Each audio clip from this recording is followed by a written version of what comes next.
Sejarah seringkali ditulis oleh tangan-tangan yang berlumuran darah, namun dengan tinta yang seolah-olah suci.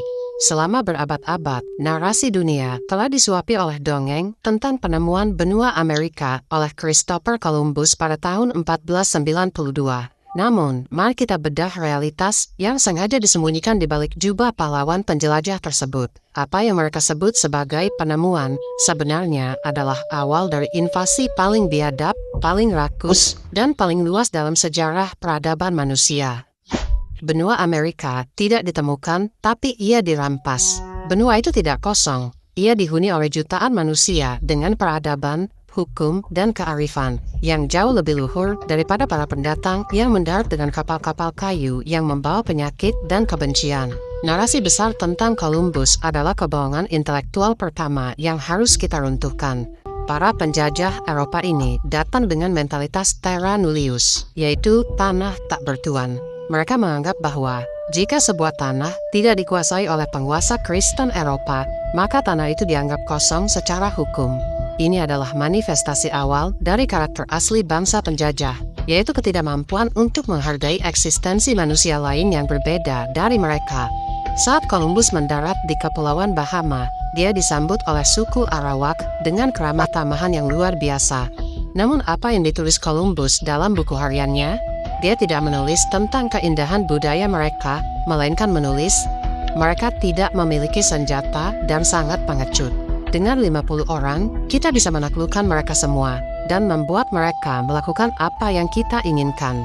Inilah DNA asli nenek moyang bangsa Amerika, yaitu melihat keramahan sebagai kelemahan, dan melihat perbedaan sebagai peluang untuk memperbudak. Dalam kurun waktu yang singkat, populasi suku Taino dan Arawak hampir musnah total. Bukan hanya karena kerja paksa, tetapi karena hobi para serdadu Spanyol yang menguji ketajaman pedang mereka dengan membelah tubuh bayi-bayi pribumi. Kita sering mendengar cerita tentang Thanksgiving, sebuah narasi romantis tentang para pemukim Inggris atau pilgrims yang makan bersama suku asli.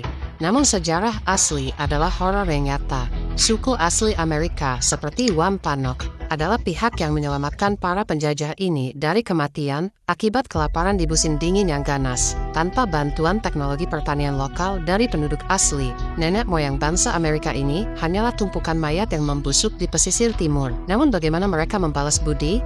Begitu mereka merasa cukup kuat, mereka mulai mematok tanah-tanah yang bukan miliknya. Bagi penduduk asli, tanah adalah titipan Tuhan untuk dijaga bersama. Bagi nenek moyang penjajah ini, tanah adalah komoditas yang harus dipagari dan dimiliki secara eksklusif. Ketika penduduk asli melawan perampasan ini, para penjajah mengeluarkan karakter aslinya, yaitu perang pemusnahan total.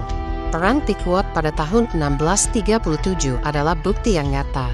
Para pemukim Inggris mengepung desa suku Pequot di Mystic River, membakar rumah-rumah kayu mereka, dan menembaki siapapun, pria, wanita, anak-anak, lansia, yang mencoba melarikan diri dari kobaran api. Lebih dari 500 orang tewas terpanggang dalam satu malam.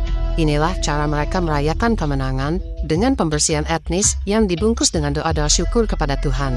Jika kalian berpikir bahwa kekejaman mereka hanya terbatas pada pedang dan senapan, kalian salah besar.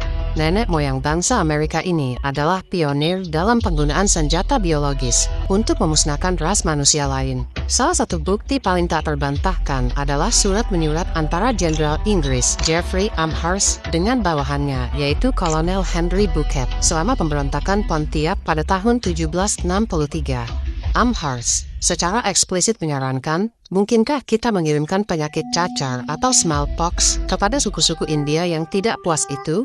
Kita harus menggunakan setiap strategi dalam kekuatan kita untuk memusnahkan ras yang menjijikan ini.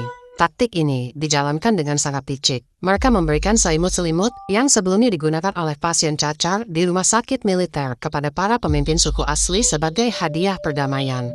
Hasilnya, wabah penyakit melanda desa-desa pribumi dengan kecepatan yang mengerikan. Karena penduduk asli tidak memiliki imunitas terhadap penyakit Eropa ini, mereka mati dalam jumlah jutaan tanpa sempat mengangkat senjata. Ini bukan sekedar kecelakaan sejarah, ini adalah pembunuhan massal yang direncanakan secara sistematis. Inilah karakter asli mereka, menggunakan segala cara, sehina apapun untuk mencapai dominasi. Karakter penipu adalah warisan